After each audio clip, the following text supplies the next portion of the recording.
할렐루야. 네, 감사합니다. 오늘날 현대 사회를 정보화 시대라고 하죠. 이 말은 뭐냐면은 수많은 정보들이 무수히 생성되고 또 교류되고 또 나누어지는 그런 시대라는 것이죠. 그래서 과거에 우리 조상들이 접했던 정보의 양과 도저히 비교가 안 되는 엄청난 많은 정보들이 지금 생성되고 또 유통되고 있습니다. 그런데요, 이 정보들 가운데는 놓쳐도 되는 정보가 있고 놓치면 좀 곤란한 정보가 있죠. 특히 내 삶에 유익을 주는 정보들, 그런 것들은 놓치지 않고 잘 접하고 또 바로바로 잘 활용해야 될 것입니다. 그러나 비록 그렇다 하더라도 내 삶에 유익이 되는 정보를 하더라도 그것을 놓쳤다고 아주 치명적인 경우가 되는 경우는 많이 없습니다. 아주 치명적으로 결정타를 있는 경우는 많이 없죠. 그러나 우리가 절대로 놓쳐서는 안 되는 정보가 있죠. 절대로 놓쳐서는 안 되는 중요한 소식이 있습니다. 그게 뭐냐면은 복음의 소식입니다. 복음이 영어로 good news이죠. 좋은 소식, 기쁜 소식, 아주 중요한 소식이죠. 이 복음의 소식, 여기에 대한 이 정보는 우리가 절대로 놓쳐서는 안 되죠. 왜냐하면 이걸 놓치게 되면 우리는 엄청난 손해를 보게 되기 때문이죠. 복음은 그저 좋은 정보가 아닙니다. 너무너무 좋은 정보죠. G.K. 체스턴이라는 유명한 변증가는 그런 말을 했습니다. 복음을 어떻게 정의했느냐? 너무너무 좋아서 도저히 믿어지지 않는 소식. 너무 좋아서 이거 정말 이거 말이 되느냐? 이게 정말 있을 수 있는 이야기냐? 도저히 믿어지지 않는 그런 소식이다 하는 것이죠. 왜 이것이 그렇게 엄청난 소식이냐면은 우리가 모두 죄로 인해서 죽을 수밖에 없는데 하나님이 우리를 죄에서 구원해 주시고 영원한 천국을 주시기 위해서 자기 아들을 주셨다고 하는 이 정말 도저히 있을 수 없는 도저히 믿을 수 없는 엄청난 그런 소식이 나는 것이죠. 여러분, 생각지도 못했던 은혜를 우리는 누렸는 것이죠. 정말 꿈도 꾸지 못했던 은혜를 받은 것입니다. 우리 죄인을 살리기 위해서 하나님이 의로우신 자기 아들을 희생시키다니요. 정말 있을 수 없는 이야기죠. 정말 놀라운 은혜를 우리는 경험하게 된 것입니다. 여러분, 우리가 인생에서 가끔씩 정말 생각지도 못했던 은혜를 경험할 때가 있잖아요. 그때 여러분 기분이 어떻습니까? 참 감동이 되죠. 야, 이건 정말 기대 못했던 은혜인데. 제가 미국에서 유학 도중에 공부할 때 부목사로 청년부를 섬겼는데요. 한 번은 교회에서 장례식이 있어서 제가 교인들을 다 태우고 이제 차를 몰고 이렇게 출발을 했습니다. 근데 이게 교회를 벗어나서 도로로 딱 들어왔는데 갑자기 위치를 정확하게 모르겠다 생각이 들어요. 그때 내비게이션도 없었고. 그래서 옆에 앉은 전도사님에게 전도사님 위치를 정확히 아시죠? 딱 하고 고개를 딱 돌리는데 바로 앞에 신호등이 딱 나타난 거예요. 저는 신호등을 통과한 지 얼마 안 됐기 때문에 한참 가야 된다 생각했는데 그 거리가 유난히 신호등이 좀 사이가 짧았던 그런 거리였던 것 같습니다. 그래서 고개를 딱 돌리는데 바로 눈앞에 신호등이 딱 있는 거예요. 그리고 그 순간 빨간불로 탁 바뀌는 거예요. 근데 차를 세울 수 있는 여유가 없었어요. 차가 속도가 있었고 바로 앞에 신호등이 있었어요. 그래서 그냥 모르겠다 하면서 그냥 사람도 없길래 그냥 가버렸습니다. 바로 경찰차가 따라오더라고요. 미국의 경찰은 어디에 그렇게 숨어 있는지 어떻게 알고 바로 따라오는 거예요. 그러면서 차를 세우라고 뒤에서 신호를 했습니다. 그래서 할 수 없이 차를 딱 세웠죠. 창문을 열라고 해서 열었더니 그 경찰이 왜 그렇게 급하게 가느냐고, 너무 위험하다고 그렇게 이야기하는 거예요. 그래서 제가 참 당황스럽더라고요. 뒤에 교인들도 앉아있는데. 그래서 제가, 미안하다고. 제가 너무 급한 일이 있어서 빨리 가야 되기 때문에 그랬다고. 그 사람이 위험하다고. 그러면서 저와 뒤에 앉은 교인들을 이렇게 보더니 너무 신기하게 그 경찰이 흑인이었는데요. 정말 마음씨가 좋은 분이었던 것 같아요. 갑자기 씩 웃더니 앞으로 조심하라고 하면서 딱지도 안 떼고 그냥 보내주는 거예요. 이게 명백하게 이거는 100% 딱지를 떼야 되거든요. 빨간불인데 갔으니까. 근데 그 뒤에 앉았던 청년 하나가 갑자기 그 상황을 보더니 한마디 하더라고요. 이야, 저 연빨! 네, 제 연빨 때문에 통과한 걸로 생각한 거죠. 네, 왜냐하면 자기가 보기에도 미국 경찰이 정말 깐깐한데 보통 절대로 그냥 뭐 봐주는 거 없는데 미국 경찰 우리 만나서 한 번만 봐주세요 하면 안 되죠. 안 통합니다. 네. 어떤 사람 영어를 몰라가 look at me once 한 번만 봐주세요. 그거 아니죠. 경찰이 시구스면서 no soup, 국물도 없다 이렇게 하고 딱지를 꼈다고 합니다. 자, 여러분, 우리가 미국 경찰은 안 봐주거든요. 근데 보내줬어요. 그게 저는요, 제 연빨이 아니고 진짜 하나님의 은혜라는 생각이에요. 이게 은혜구나. 당연히 받아야 될 벌을 받지 않는 거, 당연히 받아야 될 심판을 받지 않는 거, 당연히 떼야 될 티켓을 안 떼는 거. 야, 이게 정말 짜릿하더라고요. 너무 감동이 되더라고요. 야, 이런 게 은혜구나, 이런 게. 우리가 하나님 앞에서 빠져나갈 수가 없잖아요. 명백하게 빨간불에 신호등에 걷는 것처럼 명백하게 하나님 우린 죄를 지은 거예요. 명백하게 우린 죄인이에요. 그죠? 하나님이 우리에게 정말 심판을 하셔도 그냥 할 말이 없는 거죠. 근데 하나님은 웬일입니까? 우리를 용서해 주시는데 그 용서의 근거가 있어야 되기 때문에 자기 아들을 희생하면서 용서해 주셨다. 여러분 얼마나 큰 은혜입니까? 너무 놀라운 은혜죠. 여러분 성경은 그래서 이 구원을 은혜라고 표현합니다. 우리 여러분 주보에 한번 읽어볼까요? 에베소서 2장 8절 같이 읽겠습니다. 시작. 너희는 그 은혜에 의하여 믿음으로 말미암아 구원을 받았으니 이것은 너희에게서 난 것이 아니요 하나님의 선물이라. 그래서 이 은혜를 하나님의 선물이다. 구원을 선물이라고 합니다. 왜냐하면 하나님의 은혜로 주신 거니까요. 내가 노력해서 얻은 게 아니고 내가 노력 없이 얻게 된 거니까요. 근데 선물인데 너무 큰 선물이죠. 그래서 뭐라고 해요? 영어로 Amazing Grace. 우리 Amazing Grace라는 찬양이 있죠. 놀라운 은혜다. 너무나 큰 은혜다 하는 것이죠. 근데 문제는 뭐냐? 이게 선물로 주어졌기 때문에 얼마나 귀한지를 잘 모르는 경우가 있어요. 우리가 어떤 것이 그냥 턱 만들어서 주어지면요, 우리는 귀한 걸 잘 몰라요. 예를 들어 여러분 63빌딩을 간다고 생각해 봅시다. 63빌딩에 가서 63빌딩 63층을 걸어 올라가려면 얼마나 힘들겠습니까? 근데 여러분 어떻게 갑니까? 63빌딩 꼭대기에 그냥 엘리베이터를 딱 누르면 촥 올라가요. 우리 올라가면서 감동하거나 감사한 사람 별로 없어요. 와, 이 63빌딩에 63층 엘리베이터를 만드는데 얼마나 수고했을까? 여러분 얼마나 수고했겠어요? 생각해 보세요. 그거 만들다가 떨어져 죽은 사람이 있을지도 몰라요. 얼마나 수고했겠어요. 근데 우리는 그런 거 생각 안 해요. 왜냐하면 다 만들어서 주어졌기 때문에 우리는 스위치만 탁 누르는 거예요. 고마운 줄 잘 몰라요. 제가요 이번에 교회를 옮기면서 모든 걸 다 해야 되잖아요. 음향 시스템부터 교회의 또 여러 가지 조명부터 해가지고요 모든 걸 다 해야 돼요. 특히 이번에 방까지 또 다 만들고 유아실, 심지어 화장실도 만듭니다. 왜냐하면 화장실이 하나밖에 없어요. 이 우리가 어떤 곳에 가면 100% 마음에 들 수는 없잖아요. 근데 그 장소가 여기에 비해서 거의 90점인데 10점 모자라는 게 화장실이 하나밖에 없어요. 그래서 제가 부탁을 해서 기적적으로 그 옆에 샤워실을 화장실로 지금 개조하고 있습니다. 그것만 해도 500만 원이 듭니다. 문도 막 없는 문도 벽을 뚫어서 문도 만들고 화장실도 만들고. 그래서 지금 유아실을 화장실을 품은 유아실로 만들려고 합니다. 여자 화장실 유아실 안에 품어서 그렇게 해를 품은 달처럼 화장실을 품은 유아실로 지금 만들려고 합니다. 아마 대형 교회 가도 그 정도 돼 있는 교회가 없지 않겠나. 어쨌든 이런 것들을 막 준비하면서요 뭘 느꼈느냐면 야 이게 어떤 한 장소를 예배 드리기 좋은 장소를 만든 데는 많은 노력이 들어가는구나. 많은 수고가 들어가는구나. 이게 쉽지가 않구나 결코. 왜 제가 그걸 그때 느꼈냐면요. 이번에 여기 올 때는요. 이 다 만들어져 있었거든요. 어떤 목사님이 여기를 다 해놓았어요. 해놓다가 이제 목사님 목회가 좀 잘 안 되어서 내놓았거든요. 그러니까 저는 여기 들어올 때 하나 손댄 게 아무것도 없어요. 손댄 게. 심지어 마이크, 교회 정답까지 모든 게 다 돼 있었어요. 저는 전혀 수고 없이 여기 들어와서 바로 예배를 드렸기 때문에 이 예배당으로 꾸미는 게 얼마나 힘든지를 전혀 실감을 못했어요. 이번에 해보니까 그것이 좀 느껴졌어요. 이 뭐든지 우리가 그냥 만들어져서 주어질 때는 그게 얼마나 힘들고 수고로운지 모르지만 막상 하려고 하면 참 많이 힘들구나. 구원도 마찬가지죠.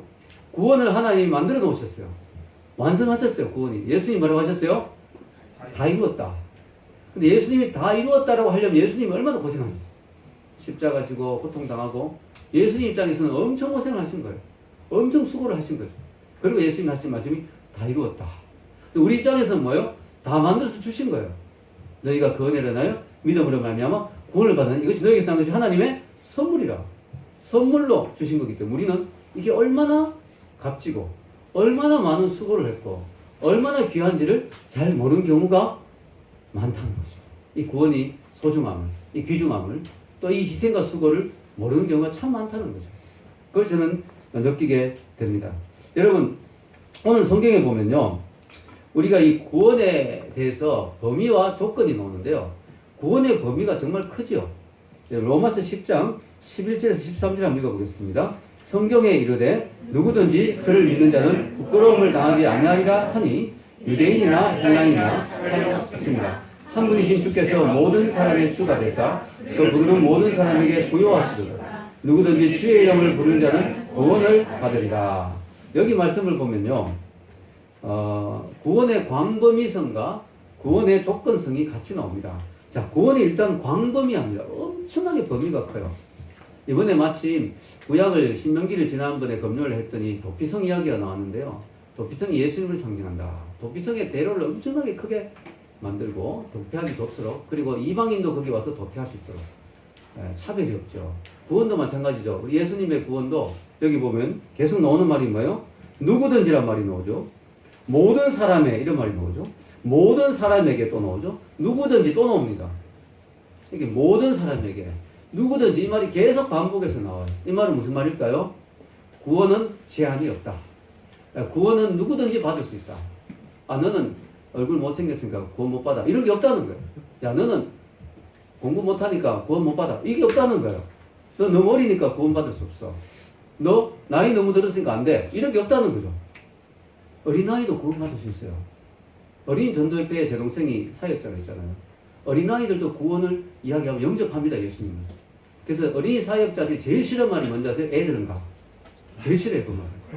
애들은 가. 아니에요. 애들도 구원받을 수 있어요. 누구나 받을 수 있어요. 근데 여러분, 우리가 이 세상을 살아보면요. 우리가 사는 이 세상은요. 구원이 아닌 다른 것은 참 차별이 많죠. 여러분, 우리가 비행기를 탈 때도요. 아무나 1등석 안 태워주잖아요.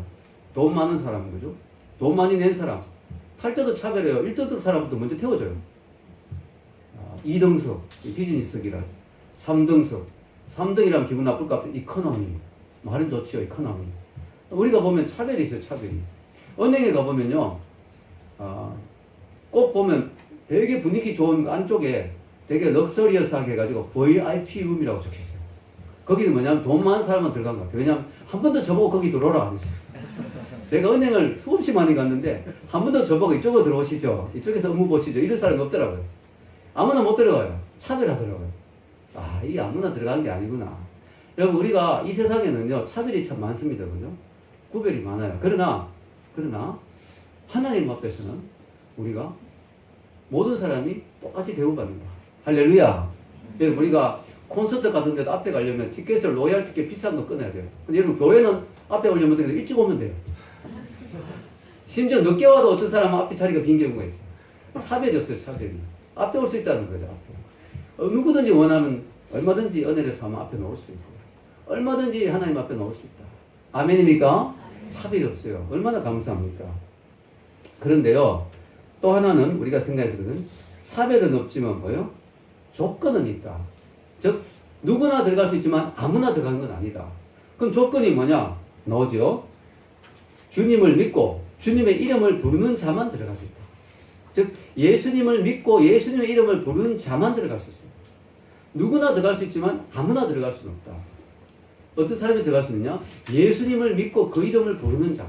즉, 예수 그리스도를 구주해주로 인정하는 자. 예수님을 마음에 믿고 영접한 자만이 들어갈 수 있다. 이걸 우리가 알아야 돼요. 그래서 여러분, 도대체 왜 예수님의 이름이 그렇게 중요하냐? 그 이유는 우리가 죄인이기 때문에 그렇죠. 우리가 죄인이기 때문에 천국 들어갈 수가 없어요. 천국은 죄가 없어야 들어갈 수 있죠. 우리가 착하게 살려고 노력 많이 하잖아요. 근데 완전하게 살 수는 없죠. 죄가 조금이라도 나오죠. 마치 집을 아무리 깨끗하게 청소해도 뭐요? 한 일주일 지나보면 또 먼지가 가득 쌓여있듯이. 안 되는 거예요, 우리는. 완벽하게 깨끗할 수가 없어요. 천국은 죄가 눈곱만큼이라도 있으면 안 되는 거예요. 우린 천국 들어갈 수가 없어요. 근데 예수님이 왜 중요하냐면 예수님이 우리 죄를 위해서 죽으셨어요. 예수님은 죄가 하나도 없는 의인이죠. 하나님의 아들이시고 그분이 우리하고 자리 바꿈을 한 거예요. 즉 우리 자리에서 죄인의 자리에서 죄인이 죽는 비참한 십자가에서 죽으셨어요. 그리고 우리를 자기 자리에 세우셨어요. 하나님의 아들의 자리, 의인의 자리에 세우셨기 때문에 예수님을 믿으면 예수님의 의를 우리가 힘있게 돼요. 아멘. 예수님의 의를 우리가 소유하게 돼요. 그래서 하나님 보시기엔 죄인인 우리를 보는 게 아니라 예수를 믿는 우리를 의인으로 봐주시는 거죠. 그걸 칭의라고 하죠. 칭의. 의롭다고 인정해 주신다. 우리가 진짜 의로워서 의로운 게 아니고 하나님이 법적 용어죠. 의롭다고 인정해 주신다. 그래서 예수님이 그렇게 중요한 거죠. 여러분, 우리가요, 예수님의 그 은혜의 달콤함을 알려면 우리가 얼마나 심각한 죄인인가를 알아야 돼요. 여기 이렇게 적어 놓았죠. 토마스 왓슨이 한 말. 죄의 쓴맛을 알기까지 그리스도의 단맛을 알지 못한다. 내가 갖고 있는 죄가 얼마나 심각하고 그 죄의 결과가 얼마나 쓰라리라는 것을 모르면은 내가 누리는 이 구원의 복음의 축복이 얼마나 달콤한 건지 모르는 거죠. 여러분, 내가 사형 선고를 당했는데 큰 죄로 인해서 사형. 그래서 형 집행 날짜를 기다렸는데 누가 와서 집행관이 와서 누가 너를 위해서 대신 죽어 죽었다. 너는 사면이다 하면 얼마나 기쁠까요? 내가 얼마나 심각한, 내가 하나님 앞에서 정말 얼마나 심각한 죄인인가를 모른다면 내가 누리는 이 구원의 축복이 얼마나 달콤하고 소중한가를 잘 모르게 되는 거예요. 그래서 여러분, 우리는 그걸 알아야 돼요. 복음이 기쁜 소식이라고 했잖아요. 기쁜 소식, 굿뉴스. 근데 복음은 모든 사람에게 기쁜 소식이 아니에요. 그 복음을 거절한 사람에게 뭐예요? 나쁜 소식이에요.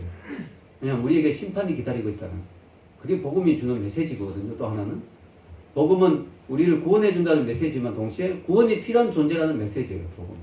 그래서 우리에게는 어떤 사람의 것이 너무나 나쁜 소식이에요. 왜냐하면 우리가 나이 들어서 늙어서 죽고 무로 돌아가 그만이다 하면 얼마나 좋겠어요.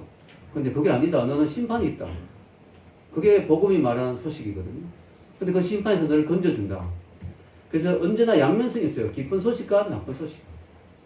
외국인들은요, 그런 유머를 참 좋아해요. 나 너에게 전해줄 이야기 하나 있는데, 좋은 소식과 나쁜 소식인데, 뭐부터 먼저 들을래? 이런 거 많이 합니다. 외국인들. 유머에. 그런 거 많이 나오죠. 그래서 이런 유머도 제가 어디 읽었어요. 어떤 두 나이든 할아버지가 야구를 너무너무 좋아하는 할아버지예요.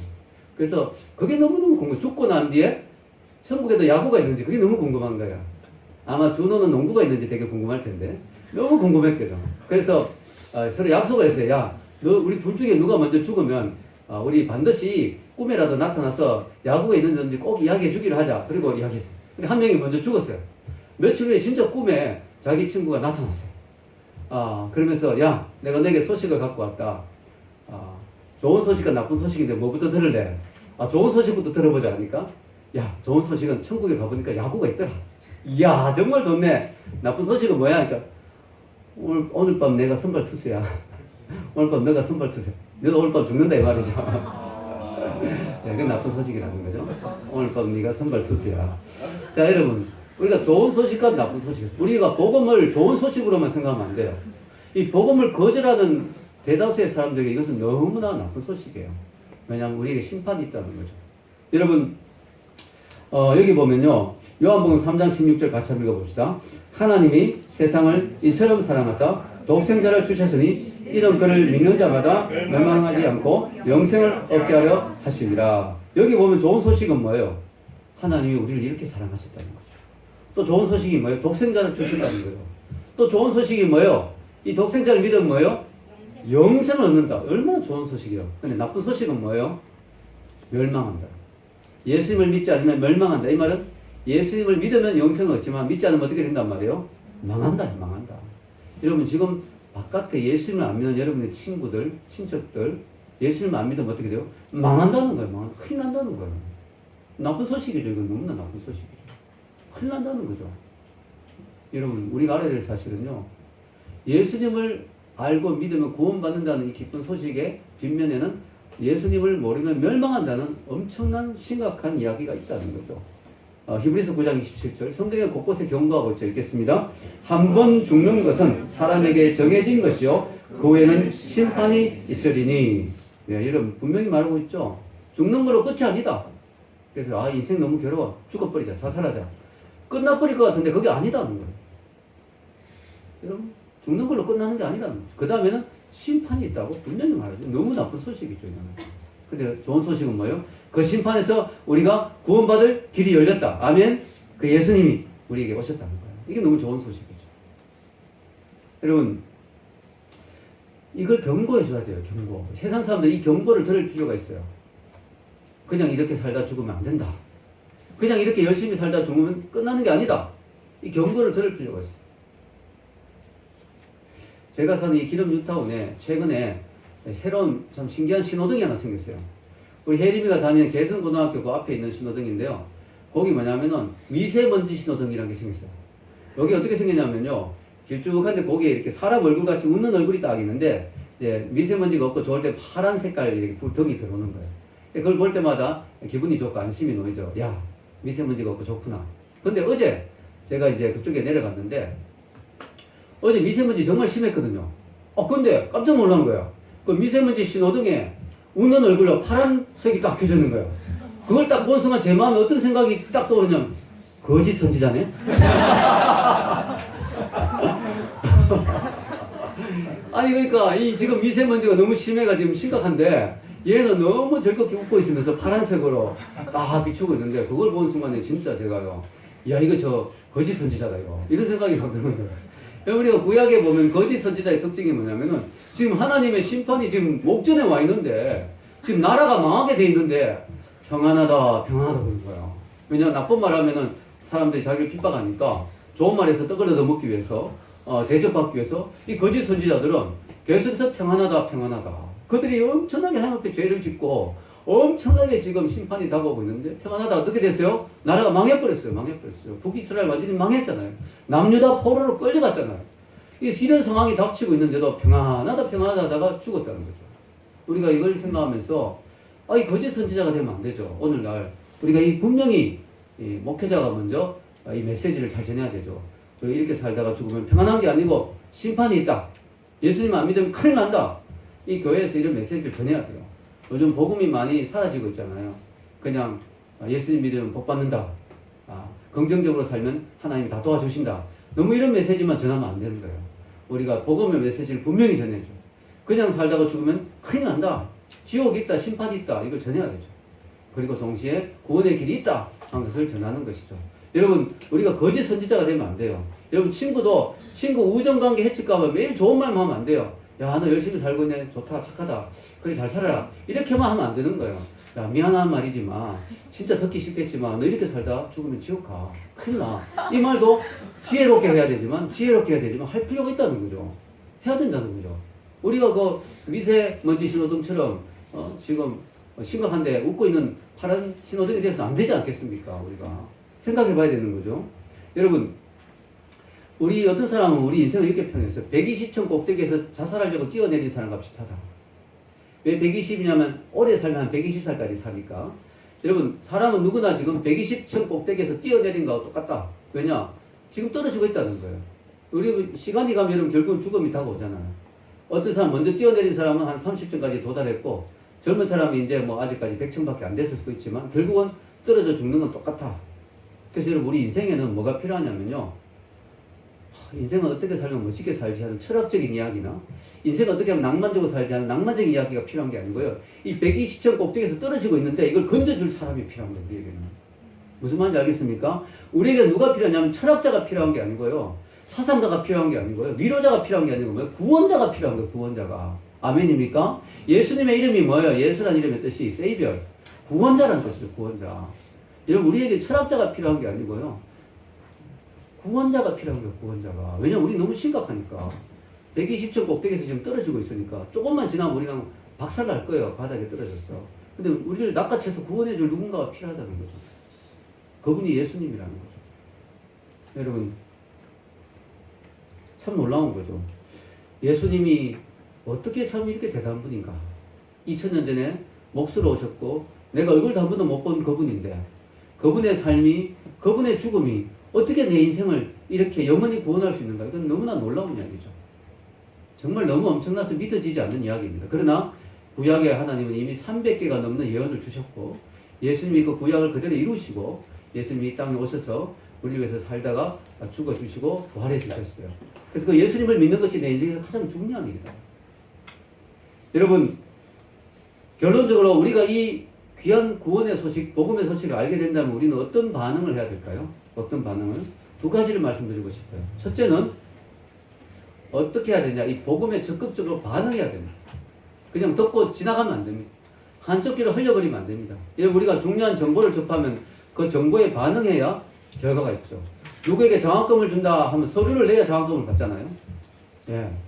우리가 그 접한 정보에 반응을 해야 그 정보의 혜택을 누리는 거예요. 구원도 마찬가지예요. 구원도 우리는 선물로 주어지는 거지만 우리가 손을 내밀어야 돼요. 거기에 대해서 반응해야 돼요. 아멘. 주님 귀한 구원의 선물 주셔서 감사합니다. 내가 그것을 받기를 원합니다. 아멘. 그 반응을 해야 되는 거예요. 반응을. 사람들이 반응하지 않는 이유는 이 구원의 선물이 얼마나 귀한지를 모르기 때문입니다. 이 복음의 가치가 얼마나 소중한지를 모르기 때문에 사람들은 무덤덤하게 대합니다. 관심 없어 이렇게 나옵니다. 근데 이게 얼마나 귀한지를 알려면 내 상황이 얼마나 심각한지를 알아야 돼. 복음이 없으면 내가 얼마나 위험한 상황에 처해 있는지를 알아야 돼. 120층 꼭대기에서 지금 거꾸로 떨어지고 있는 거와 똑같다는 거 우리는. 수명이 다 채워지면 우리는 죽는 거잖아요. 영원한 멸망이 기다리고 있잖아요. 이 상황이 얼마나 심각한지를 알아야 돼요. 그걸 모르니까 우리를 구원해 주겠다는 하나님의 그 메시지가 얼마나 귀한지를 잘 모른다는 거예요. 우리는 그것을 안다면 반응해야 돼요. 두 번째 어떻게 될까요? 전해야 됩니다. 왜냐하면은 그걸 알면 반응할 사람이 있다는 거예요. 근데 몰라서 죽으면 안 되잖아요. 예를 들어 우리 교회 늦게 와서 예수님을 믿게 되고 용성이나 아영이나 남기나 이런 사람들은 안전해졌으면 영원히 모르고 그냥 멸망에 처했겠죠. 근데 이 사람들은 반응했잖아요. 알면 반응할 사람이 있을 수 있다는 거죠. 그래서 우리가 어쨌든 전하고 보는 거죠. 내 주위의 사람들이. 반응 안 하면 어쩔 수 없는 거지만 또 그 사람이 지금은 반응 안 하지만 나중에 반응할 수도 있어요. 우리는 씨를 뿌려야 되니까. 어쨌든 우리는 전해야 되는 거죠. 몰라서 죽는 사람은 없도록. 몰라서 죽는 사람은 없도록 우리는 복음을 전해야 됩니다.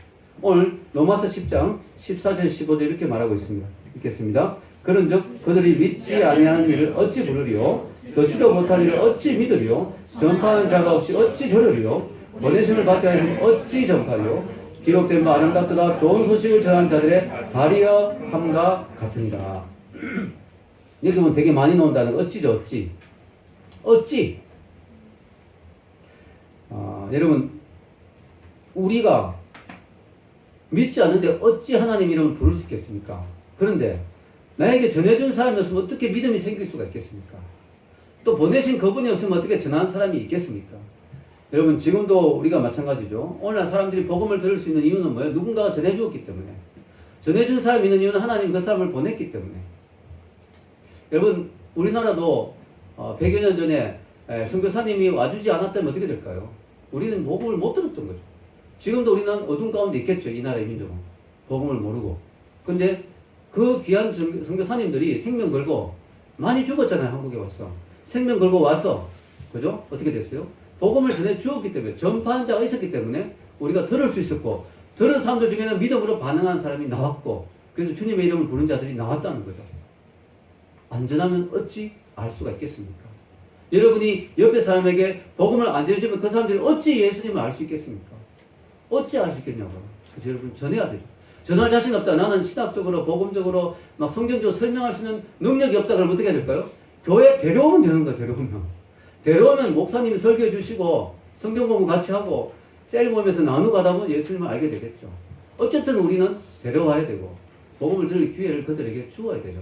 저는 끝까지 안 듣고 끝까지 반항하면 어떻게 되고 그 사람 책임이죠. 그럼 그 사람이 하나님 앞에서 자기 책임이죠.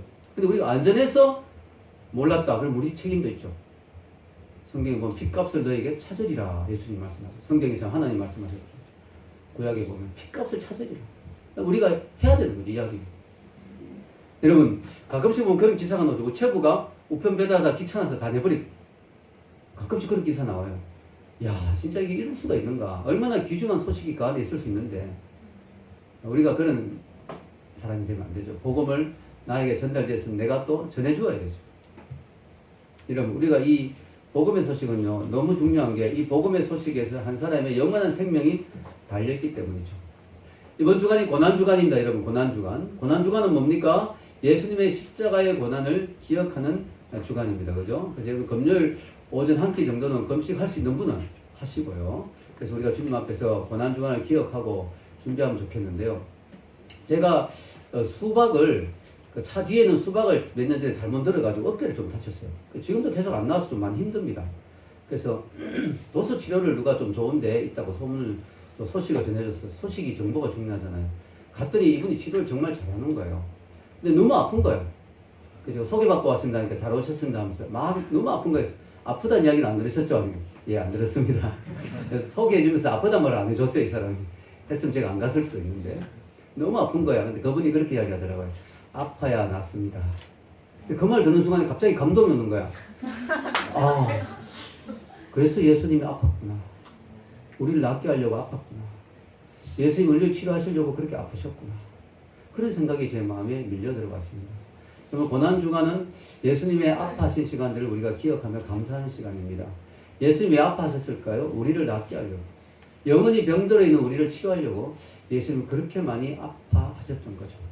그 예수님의 사랑을 기억하며 한 주간 주님 앞에 기도하며 또 옆에 사람들에게 복음을 전한 여러분이 되시기를 주의 이름으로 축원합니다. 우리 같이 기도하겠습니다.